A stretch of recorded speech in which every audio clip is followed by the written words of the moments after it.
Dubster Dive, seriously to go so take a show, but you know how it is. And it's time for yet again more Bleach TYBW. It's so delicious. No, it isn't. Stop it. It's okay. It's not blood watering from my eyes. It's something else. I think I'm even more concerned. Whatever. Let's get right into it. It's only a side effect of a drink. It's enough. All right. So episode 34, titled "Baby, Hold Your Hand." Oh God, what are we getting this week? But we start with a recap of Uryu beating Renji, where you think for some reason the arrow hitting him sounds like a gunshot? Yes, it sounded like a gunshot firing. Well, but we've seen Lee J has his gun trained on Uryu, before aiming it back towards the Soul Reapers. This little scene's one of the... I know, he aims it back up in the sky. Oh, that's what it is? I thought he aimed it back towards him. Okay. There's no Soul Reapers from the shoot right now. Yeah. This is one of the only, this is one of the only anime-only scenes this episode. But yeah. Cut back to Mayuri and Kenpachi running together, and I just now noticed Mayuri's footsteps have a different sound effect with his stupid, sun shoes? Why it took you that long. I don't know either! Maybe I brought it up earlier and I just don't remember, but whatever. But that's when they run into Pernida. Oh shit. Kenpachi asks, "What is that?" Mayuri asks, he's like, "Well, are you asking a serious question, or are you just talking to yourself? If you're serious, then you're being foolish, asking what something is that neither you nor I or anyone else in the court guard squads has seen before." Kenpachi just shouts, "Well, then I'ma kill it," before charging ahead. Mayuri asks Nebu if she has something to say, and she's like, "No, not at all. Not a thing, yo." Nothing at all. Kenpachi splits Pernida's head wide open as Mayuri yells at him, "No, wait, Kenpachi!" But it's too late. Kenpachi's arm is already a bit fucked up. Is it all bent the wrong way? It was playing Twister, that's all. Yeah. But Kenpachi's like, "Oh, it's only an arm. I got another. Besides, I split this thing's head open." But that's when Pernida's head starts expanding!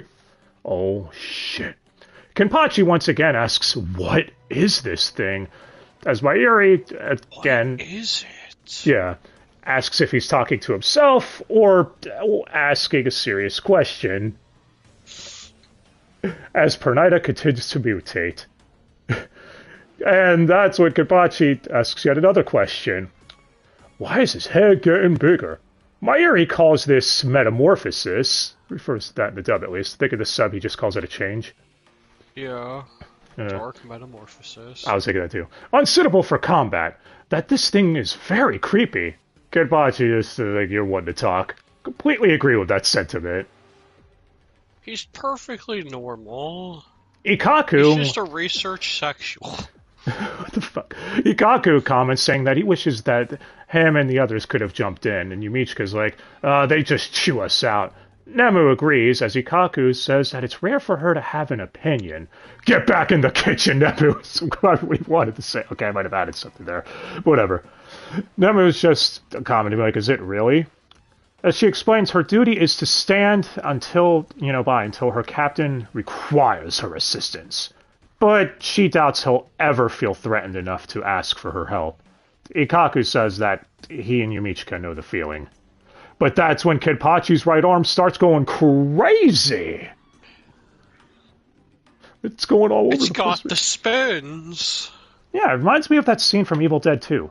You all know the one. But yeah. Kenpachi then rips off his own arm, bringing new meaning to the phrase, "Your right arm comes off?" I guess we right hand. I guess it does now. But yeah. He manages to rip his weapon away out of its hand as it continues to twist itself until it's nothing more than a pool of blood. Shocking Ikaku and Yuichika. Mayuri calls this move drastic but wise, saying that if Kenpachi hadn't done that, then the rest of his body would be like his arm, nothing more than lifeless meat. Kenpachi is just like, "Are you praising me or looking for a fight?" Mayuri tells him to decide. It's like, oh, never mind. Before asking Mayuri about this thing's powers, he answers, once again, are you talking to yourself or actually asking? Either way, I don't know. The wisest thing to do would be to keep our distance. Kenpachi's just like, wise for you, maybe. Mayuri tells Nemu to stop his bleeding, on his arm. And while she's treating Kenpachi, he asks once again, how's he supposed to cut that thing from a distance? But it's like, the questions just keep coming. Fighting isn't always about cutting, That he'll find a way to deal with it without going anywhere near the damn thing. Kenpachi immediately cuts him off, saying, oh, sorry, that time I was talking to myself, as he charges in, blade in his left hand. And blade in his left hand. Well, within his left hand works. I just paused there because I'm a dumbass. But yeah, Kenpachi gets called out to again by Mayuri, as he thinks to himself, I'll just cut the damn thing in half before its power could even get to me. He lands a strike, but then his legs start snapping. Oh. It's like he doesn't have a leg to stand on. My leg! He's in pain as Mayuri stabs him from behind. Kenpachi calls him a bastard yeah. Mayuri is fascinated that stopping the mobility to his limbs just leads to his neck getting twisted. Oh. He tells Ashisoki Chizo to use Fear Level 4. Exactly! I was gonna say, it lets out a scream! It does! The timing. As Nemu warns Ikaku and Yumichika to cover their ears, hearing it will paralyze you. Mayuri pulls his weapon out of Kenpachi, happy the anesthetic still works, saying he may need for his physical strength later, so he can't let this thing kill him just yet. And the fact it worked means he has figured out how the powers work. He explains how Pernida injects his nervous system into the body of the enemy, and he could control it from there, like a puppet master. So, that explains everything. Master of puppets. Yeah, he goes on about how he heard Quincy's can turn reishi into power, by pouring it into their veins, as we flash back to Ichigo cutting the Soul King with blue veins. They flash back to this a couple of times now, haven't they?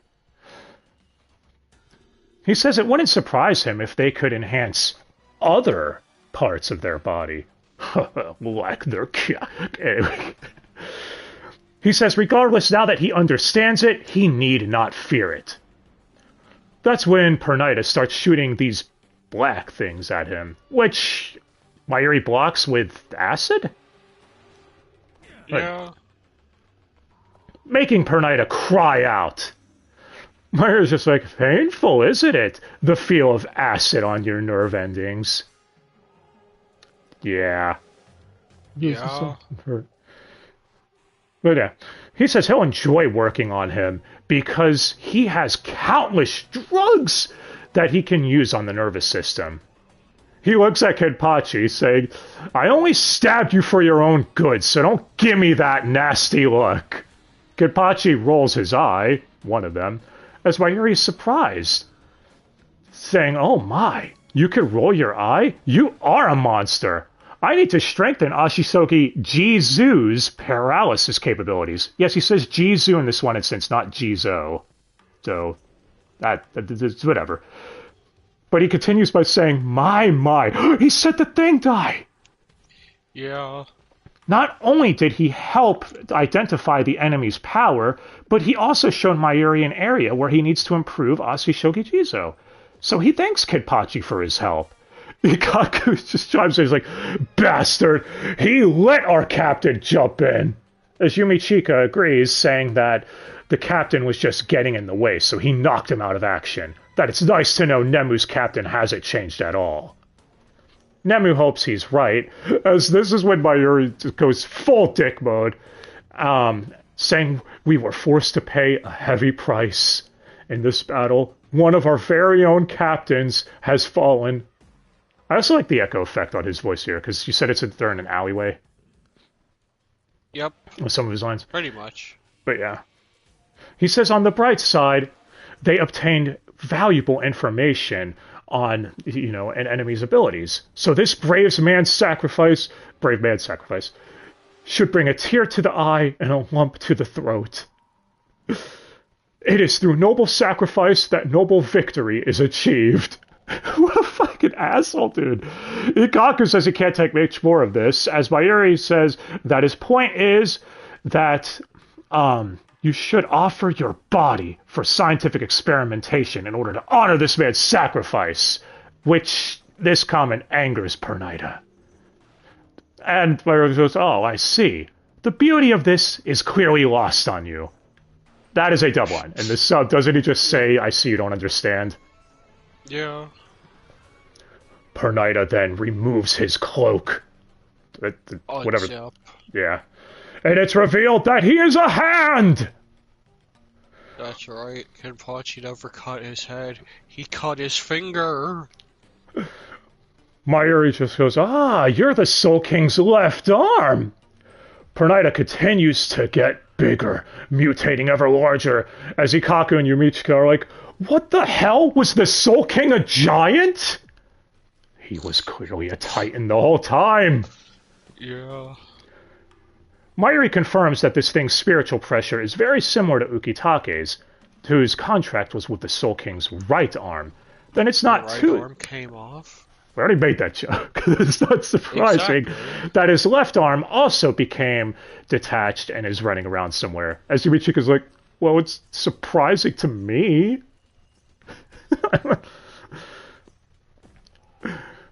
Mayuri claims that this form with one eye might fit Urahara's story, but can you really call that thing an eye? Describe it as such? Pernida attacks, shooting nerves at Mayuri, who blocks them with his umbrella. Do you wish you had an umbrella die? Umbrellas like that? I could see that Mayuri working for Umbrella, actually. He seems like the type. He asks, why would the Soul King's left arm serve Yuha? But such questions are meaningless because of how much joy Mayuri is feeling currently. That's when Pernida asks, joy? Mayuri is shocked that he can speak. Yep, and he is voiced by Xander Mobus. Fucking seriously? Yeah, it's not like he's Bazby, or also voiced Kilgay in Core 1. No. Sure, let's just double-cross shoot stuff. Why the hell not? You know, it'd be really, really stupid if we panned over to Bazby in the episode. I hope that doesn't happen. Now, in all fairness, as his performance is, he has to do a voice for the little form of the hand, and it's a higher-pitched one. Then he has to do a deep voice, which is kind of filtered to, or whatever, with the monster voice, I guess, in this big form. So it is okay. But, yeah, double casting's still dumb. It's highly intelligent. But yeah. Mayuri wonders what organ Pernida uses to speak. That is a good question. Dude, if there was a little mouth on the hand, I think I'd laugh. But yeah. Yeah. You're clearly thinking of something else. You teach it anyway. That's not what I was thinking! Fuck off! More nerves attack as Ikaku shouts at Mayuri, who's blocking him, to get out of there. How could he be so happy? Mayuri exclaims, because I've found a subject worthy to observe. One who's never been encountered before. If that's not the definition of happiness, then what is? As, again, he's still blocking more nerves that Pernida is shooting at him, and he shouts, yes! Show me more left arm! Pernida says, me not left arm, me Pernida, Pernida Perukajas. Oh, yeah, his last name. So in Ep 30, I thought that was the name of Yoruichi's technique she was using on Yuha, you know, when he called it out when she was using her talisman thing. Yeah. I realized now he was calling out to Pernida to jump in. Yeah, I'm a fucking dumbass. But whatever. Anyway. Mayuri says, that name's far too long. Besides, I'm the one who discovered you, not you. So, I have the right to name you. But since it means so much to you, I'll make an exception and let you keep it. But I will decide how to write it. So He's such a nice guy. Yeah. He also will decide how to pronounce it. Pernida, that's how. Okay, that's just my own headcanon for why I'm going to keep calling him that from now on. Because they're going to keep calling him Pernida, but fuck it. Pernida doesn't understand calling him enemy, and if he is insulting, then he is an enemy of Quincy's if he's insulting him, so he must die. He shoots his nerves into the ground, and he starts to form a giant concrete hand that moves towards Mayuri. Mayuri once again exclaiming, "You can run your nerve endings into inorganic matter?" Also unexpected. I love it! I fucking love seeing how happy Mayuri is here. Terrence Stone is killing it this week, man. Mayuri uses his grappling hook? Yeah, that grappling hook hand he's had. Yeah, to climb to the top of the building to get away. But Pernida uses his nerves to go up the building too, pursuing him. And yeah, we're seeing more collateral damage as more buildings are getting fucked up. The genocide. Mayuri is getting knocked off, but he quickly recovers. But that's when another concrete hand appears as he gets clapped. But between the two hands, I'm not saying his cheeks clap. What's wrong with you? But it causes an explosion. That's when we cut to Basby. Ah, damn it. It's what I tell you. He, Best Girl Lil Toto, and Best Boy Giselle discuss things. Lil Toto tells him to go settle things with Haschwald, who he seems to have personal score with. She and Giselle will take care of Yuha. Basby claims he can take care of both of them himself. As Giselle says he'd love to see the two of them as zombies, that they'd be adorable. And then Dai, when we were watching this, said, "Oh, that means that Haschwald would be a Rob zombie if that happened."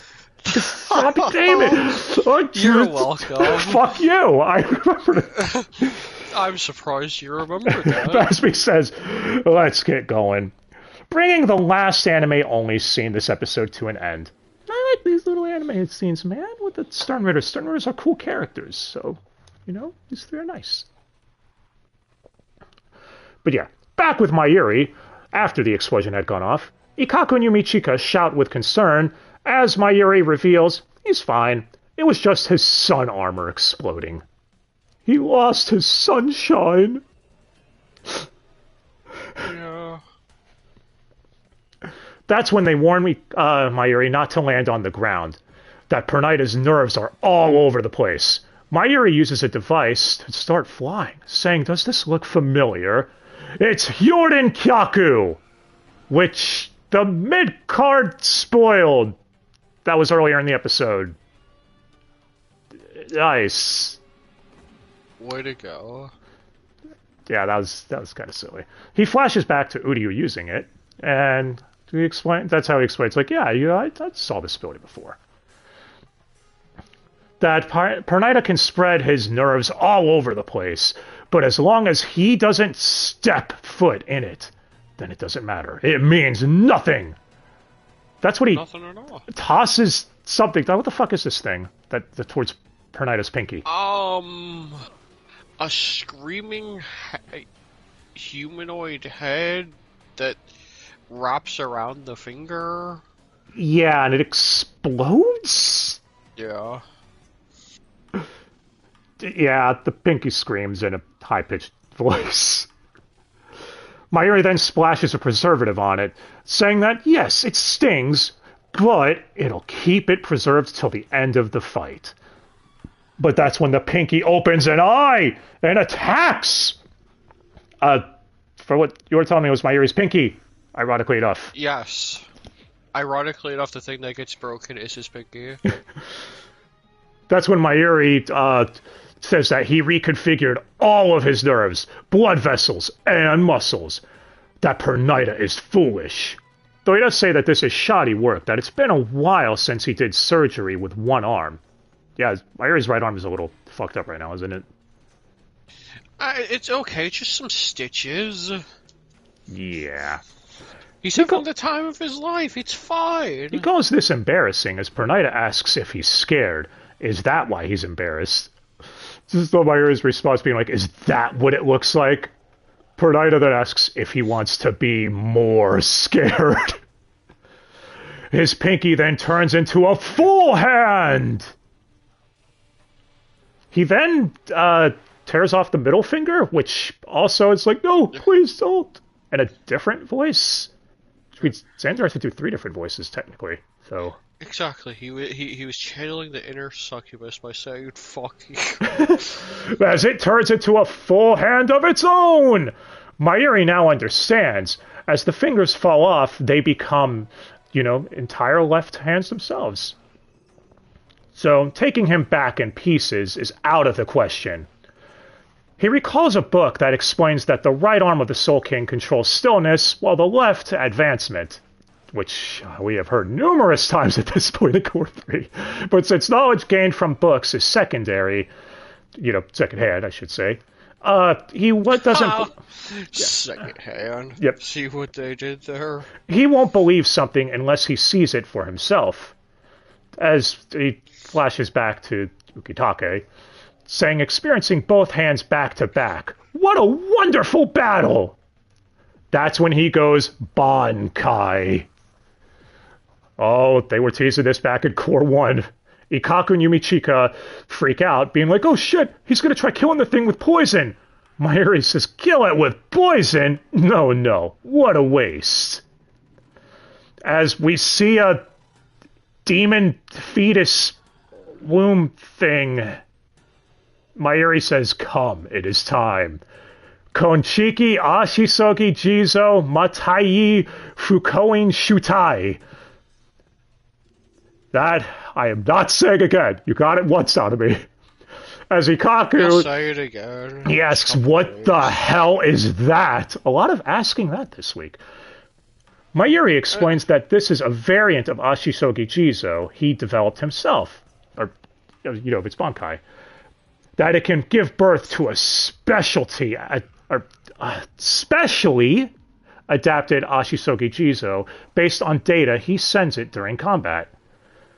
Pernida is just like, As Mayuri says, you don't understand. You will.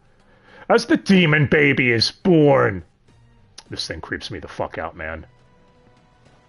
I know, you're so glad it made it into the game.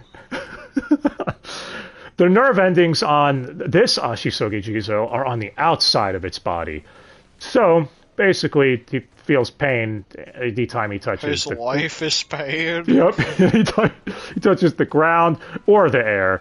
The nerve endings, however, are separated into 70,000 layers, and you can't teach that. So the baby's an onion? Yeah, if you didn't make that joke, I probably would have. But yeah, so all Pernida has to do is pierce, 70,000 times, because if you pierce it now, it'll just be one layer. That's it. The baby starts eating the hand, and its 2 clones. As Mayuri says, what's the matter? You can still save yourself. You just need to pierce it 70,000 times before you're swallowed. The baby devours Pernida and both hands whole, burping happily. Aw, it's a happy demon baby. As Mayuri laughs maniacally like the mad scientist he is. And He's having a fun time. He is. And we see Nemu looking on as the episode ends. Preview by Shunsui! But yeah. Final thoughts on the episode! My, that was another fine episode. One for an adaptation of the manga. And nothing was cut! From what I could tell, at least. In fact, we only added stuff! Like the scene with Lee J. Oh, so it's like how an adaptation should be. Yeah, like, when Lee J was aiming his gun at Uryu, making it seem like he's a little sus of what Uryu's up to. Either that, or he's just like, Uryu looks really... Fire sounds fun. I was going to say, Uryu's looking mighty sexy through my gun's scope right now. Anyway, also a new scene with the Stern Raiders was cool, you know, because who doesn't love Baz being friends? But speaking of stuff we did adapt, Mayuri fight. This was a fight I always personally enjoyed, always forever personally enjoyed for the while. So I was like seeing Mayuri basically dismantle his opponents with his scientific bullshit, especially when they think they're hot shit, which, what is that, They most of them? always do. Yeah. And I mean, Pernida's no pushover. He took down Kenpachi, who's really fucked up. He lost an arm, a leg, another leg. And he also took down Yoruichi a while back.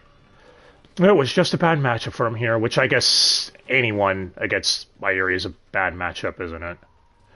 Yeah, especially when your only ability is twisting people's arms. I still think it's a cool power. On the topic of Pernida, I actually love the reveal that he's the left arm of the Soul King. Yeah, the Seal King. I remember when these chapters were coming out in the manga, thinking, okay, if Ukitake is the connection with the right arm, then what about the left? Is something going to come up with that? And I was like, oh, it's cool, I like that. And this anime handled it very well. And, yeah. So we were talking about powers, or an arm twisting. Dai, what did you think of Mayuri's new Bankai reveal? Because this thing, get it away from me! It's just a fetus that spat out a baby. A demon fetus! That's life is eternal pain. Yeah. That poor baby. I'd ask about animation, but I think we all know the point at this point, right? If they're gonna suck themselves off like that, then they have no excuse to slip on animation. Yep, that's what I thought you'd say. As for OST, I didn't bring this up during the episode, but we got Mayuri doing his maniacal laugh to treachery, which I thought was funny. That was great. Don't you mean treachery, treacherously? Yeah. At least get the version right. And a metal rendition of Torn Apart, which might have played in an earlier up, I'm not sure. But either way, I really like this rendition of the song. So, yeah. Lastly, the dub. Okay, first, screw the double casting. Again, I was hoping that the Schutzstaffel wouldn't be voiced by people who've already voiced major characters. Or, yeah. Yeah, shows what you know. And I mean, Xander did all right here, like we said during the episode breakdown, but it's still lame and gay. Especially when we pan over to Basby.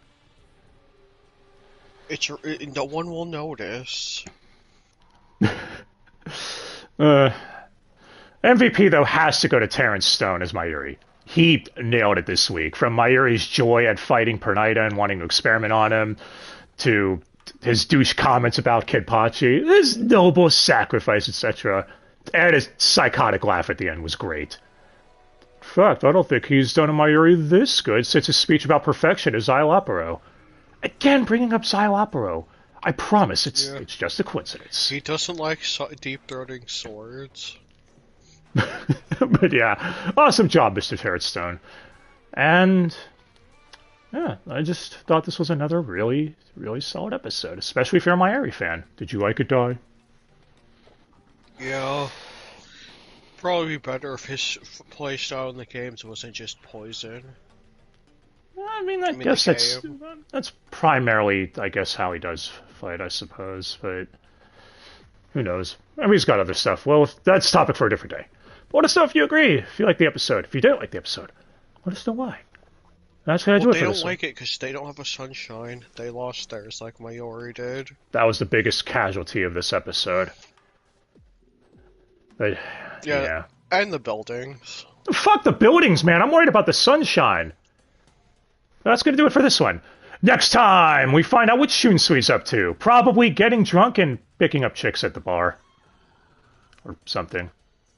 Yeah. Well, thanks again so much for watching, guys. I hope you have yourselves a fantastic day and fantastic New Year. Because, yeah, next time we cover this, it'll be 2025. So, till next time. And we'll see you then. This was a good day. Bye. My.